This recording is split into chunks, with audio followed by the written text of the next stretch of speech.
Good morning. Thanks for joining me this morning. I do appreciate it. I want to turn your attention to the Old Testament book of Zechariah, chapter 4 and verse 7. Zechariah chapter 4 and verse 7. This is the next to last book in the Old Testament. This is also the largest of the minor prophets, 14 chapters.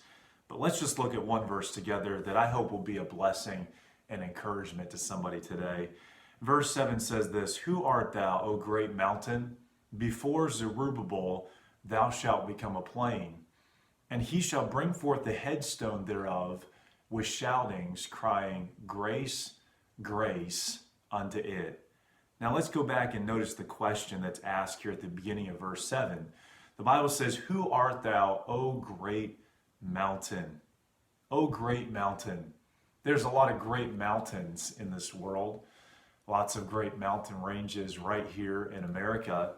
But I want you to think about spiritual mountains that believers face. There are many different spiritual mountains that we face as Christians. There are mountains of fear. There are mountains of worry. There are mountains of discouragement, mountains of bitterness, mountains of sorrow. On and on we could go. And no doubt you have some type of mountain that you're facing even this morning. And maybe you're wondering, God, how am I going to get beyond this mountain? How do I get to the other side? Well, in this passage, a man by the name of Zerubbabel was back in Jerusalem rebuilding the temple. God had called him to this great work. But because of different obstacles and problems, they had failed to complete the restoration of the temple. So God sent him a man by the name of Zechariah to encourage him. Aren't you thankful for people in our lives that encourage us in the Lord?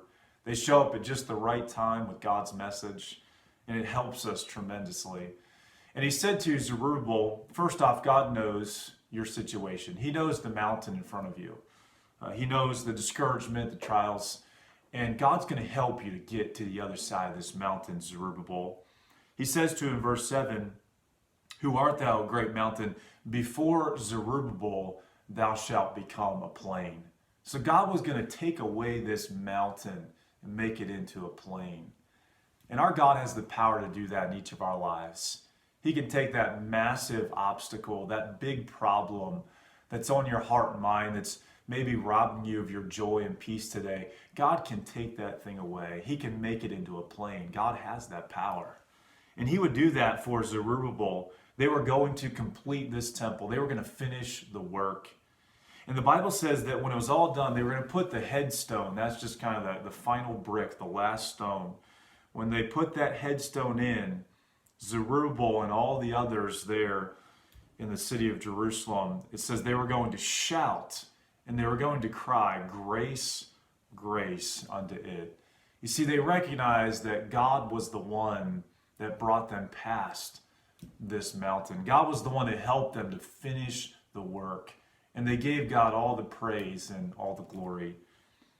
This morning, as I was preparing to do this video, you may have noticed that it's a little bit later than usual. And I was attempting to do the video, and there kept being different difficulties, and the recording would shut off. And I realized that my phone needed some storage freed up. I had too much stuff on my phone, so I was going through and deleting some pictures and videos and some old text and things. I had to free up some space.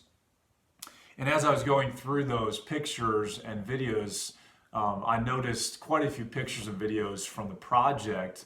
We call it the Nehemiah Project here at Lifeway.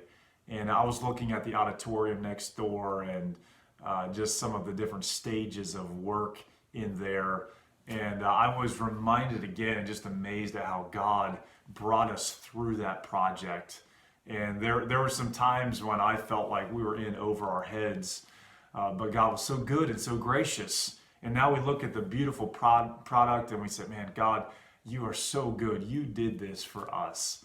So we don't enjoy necessarily those mountains in front of us, but we're thankful when we get to the other side. We can praise and thank God for his goodness. Maybe right now you're facing something pretty big. I know as a nation we have a lot of uncertainty and there's some big mountains in front of us. But God's going to get us through this. And on the other side, we'll just say, grace, grace. It was the Lord that did this for us. So don't lose hope today. Don't lose heart. Keep your faith in the Lord. Keep pressing on. God will get you to the other side. I look forward to seeing you tomorrow night at 7 o'clock for our Bible study. God bless you. Have a great day.